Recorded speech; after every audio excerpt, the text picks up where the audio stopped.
이게 일단 상승을 하고 있는 모습인데 일반적으로 상승 채널은 한 10번 중에 6, 7번은 하락으로 이렇게 조정을 줍니다. 그래서 채널이 끝나는 지점에서 조정이 나오고 이때가 굉장히 좋은 자리가 될 거다. 지난 라이브 기준으로 말씀드렸던 가격이 한 61K 정도 되는 가격이었어요. 61K 대 초반부터 62K 대 초중반까지 이 정도가 굉장히 중요한 가격대다. 여기서 만약에 하방으로 돌파가 된다고 하면 57.8K라는 저점도 깨질 수가 있지만 확률은 낮아 보이고 61.2K, 3K 그것보다 위에서 경고점이 나타나면 이쯤 잡아보면 굉장히 좋은 수익률을 낼 수 있을 것 같다라는 게 현재로서의 생각입니다.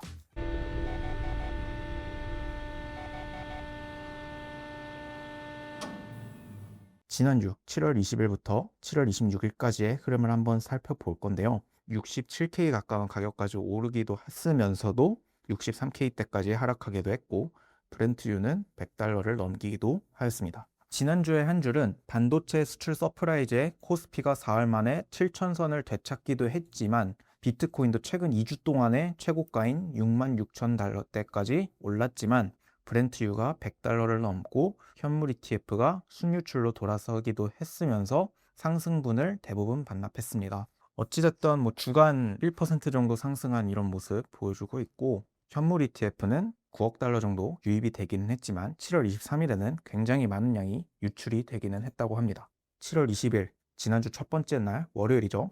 이때 중동 긴장이 재점화되어서 비트코인이 밀리기도 했습니다. 코스피는 6,500대까지 떨어졌고요. 비트코인이 좀 올라서 상승을 한 모습을 보여줬지만 제자리에서 움직이다가 하락을 해 64,000달러대를 깨고 63,000달러대까지 떨어지기도 했습니다.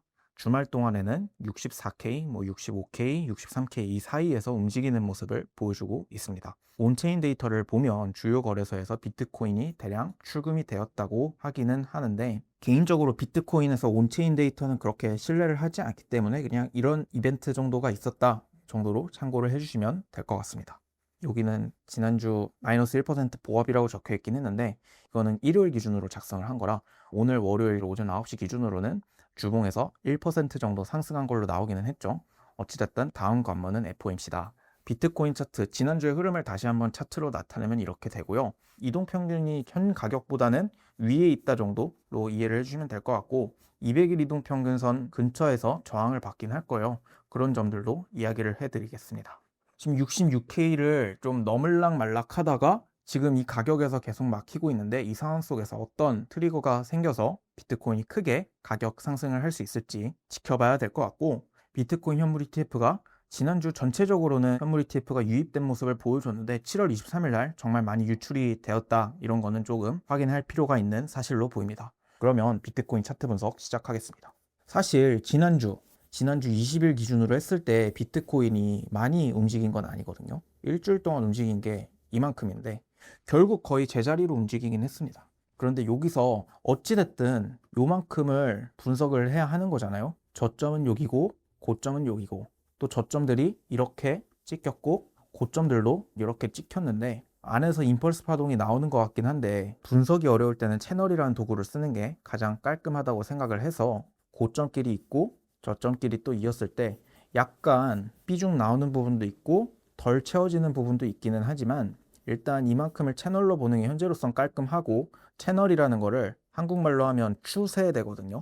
이게 일단 상승을 하고 있는 모습인데 일반적으로 상승 채널은 위쪽으로 뚫리면 채널보다 훨씬 더 가파르게 뚫리는데 한 10번 중에 6, 7번은 상승 채널에서 하락으로 이렇게 조정을 줍니다. 그래서 채널이 끝나는 지점에서 조정이 나오고 이때가 굉장히 좋은 자리가 될 거다. 지난 라이브 기준으로 말씀드렸던 가격이 한 61K 정도 되는 가격이었어요. 지금 현재 고점이 57.8K라는 저점이랑 비교를 했을 때 바이낸스 기준으로 대충 67K라고 어림을 잡으면 61K대 초반부터 62K대 초중반까지 이 정도가 굉장히 중요한 가격대다. 현재까지는. 여기서 만약에 하방으로 돌파가 된다고 하면 57.8K라는 저점도 깨질 수가 있지만 확률은 낮아 보이고 확률이 낮기 때문에 그때 가서 생각해도 되는 문제고 61.2K, 3K 그것보다 위에서 변곡점이 나타나면 이쯤 잡아보면 굉장히 좋은 수익률을 낼 수 있을 것 같다라는 게 현재로서의 생각입니다. 4시간 봉 잠시 켜볼게요. 80K 때부터 이런 식으로 엔딩 다이아고날을 그려서 지금 엔딩 다이아고날을 탈출을 하기도 했고, 요만큼 공간이 많이 이미 시간적으로 진행이 됐기 때문에 저점이 나왔을 확률이 높다고 생각을 하기는 하지만, 큰 시간봉 기준으로는 여전히 이렇게 나오는 경우의 수도 있기는 합니다. 그래서 저점을 깰 수 있는 경우의 수가 아직은 남아있기는 하다. 그런데 그거는 61K 때 초반이 깨지고 나서 생각을 해도 늦지 않다 정도를 말씀을 드리고 싶습니다. 월봉부터 다시 한번 천천히 카운팅을 해볼게요. 월봉 카운팅을 했을 때 일단 첫 번째 보이는 요소가 RSI가 30 밑으로 내려간 적이 없다. 30 밑으로 내려간다고 하면 우리가 생각하는 이상적인 가격 RSI가 이렇게 움직여서 상승 다이버전스가 나오는 이 그림이 아직 월봉에서는 나타나지 않았다 정도로 보실 수 있겠죠. 하락 다이버전스는 나오기는 했습니다. 근데 월봉 자체가 한 캔들이 만들어지기 위해서 한 달이라는 시간이 걸리기 때문에 다이버전스가 떴다고 했을 때 확률이 높기는 하다라는 거였지, 지금 당장 월봉 다이버전스가 나왔기 때문에 추세가 반전된다라고 생각하기에는 약간 무리가 있는 게 사실입니다. 주봉도 마찬가지고 일봉도 마찬가지고 한 1시간봉, 2시간봉, 4시간봉 정도까지는 다이버전스가 나오면 금방 반전되겠는데 라는 생각을 할 수는 있는데, 제 경험상 지난 10월 달에도 느꼈던 것처럼 일봉 이상의 시간봉에서는 다이버전스가 뜬다고 하면 그게 곧 높은 확률로 반전이 되고 그 추세가 클 수는 있겠구나라고 생각을 할 수는 있어도, 지금 당장 추세가 바뀌니까 이제 롱으로 바꾸자, 숏으로 바꾸자, 그런 거는 주봉, 일봉, 월봉으로는 판단하면 안 된다라는 점 말씀드리고 싶었고, 월봉에서는 이렇게 한 파동, 이렇게 임펄스 파동, 또 이렇게 임펄스 파동, 그리고 5파를 이렇게 엔딩으로 보는 게 가장 합당하지 않나. 주봉에서도 한번 말씀을 드릴게요. 주봉은 그래도 상승 다이버전스가 나타나긴 했죠. 최근에도 나타났고 22년 저점에서도 나타났었던 게 주봉 상승 다이버전스다. 근데 여기서 말씀드리고 싶은 거는, 아까 제가 임펄스 카운팅을 이렇게 했거든요.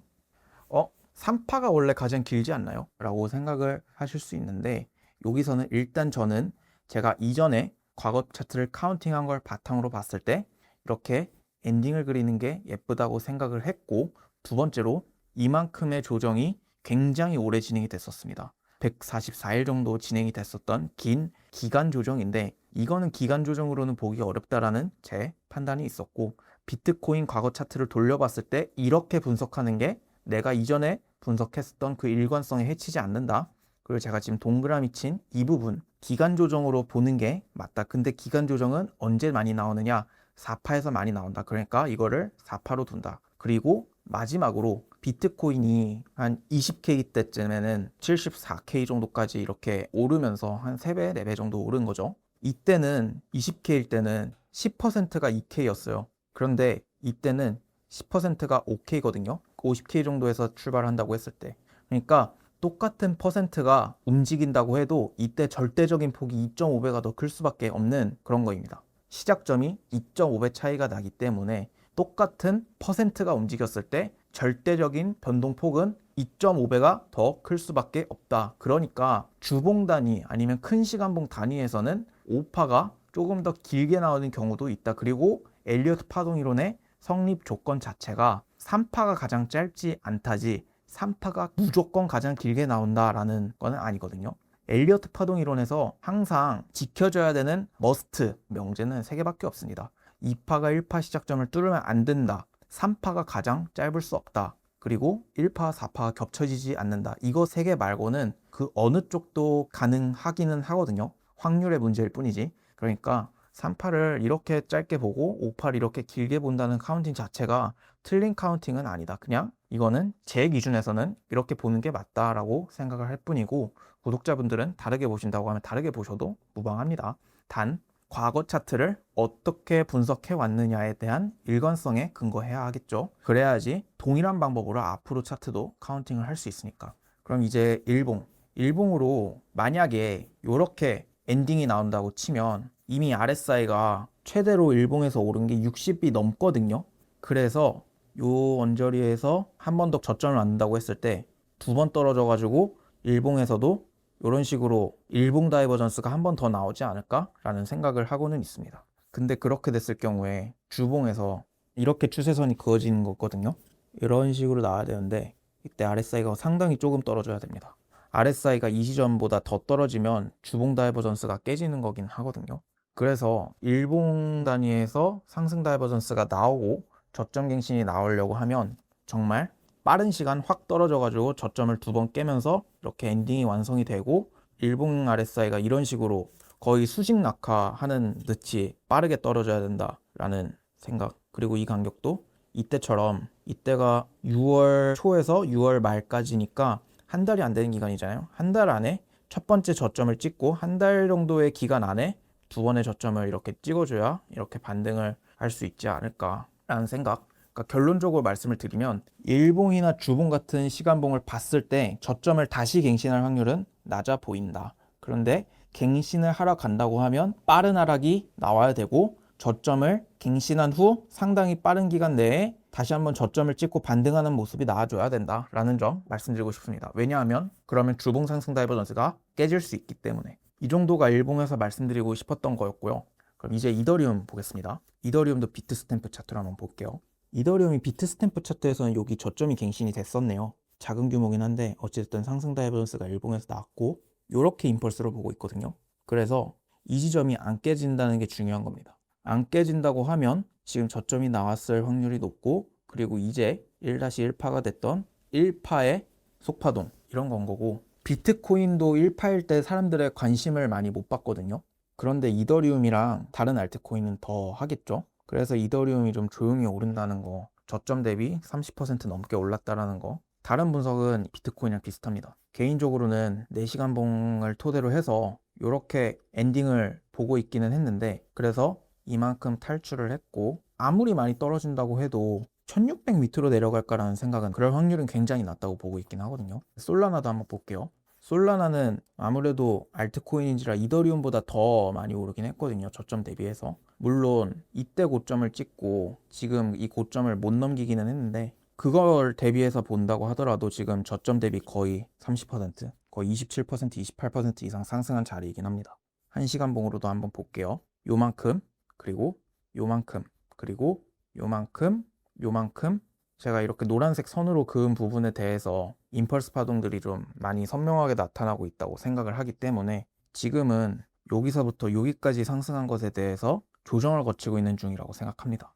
조정이 여기서 끝났을지 아니면 한번 더 떨어지고 말아올릴지 모르겠지만 솔라나도 마찬가지로 0.5에서 0.618 정도의 한 70, 71 정도?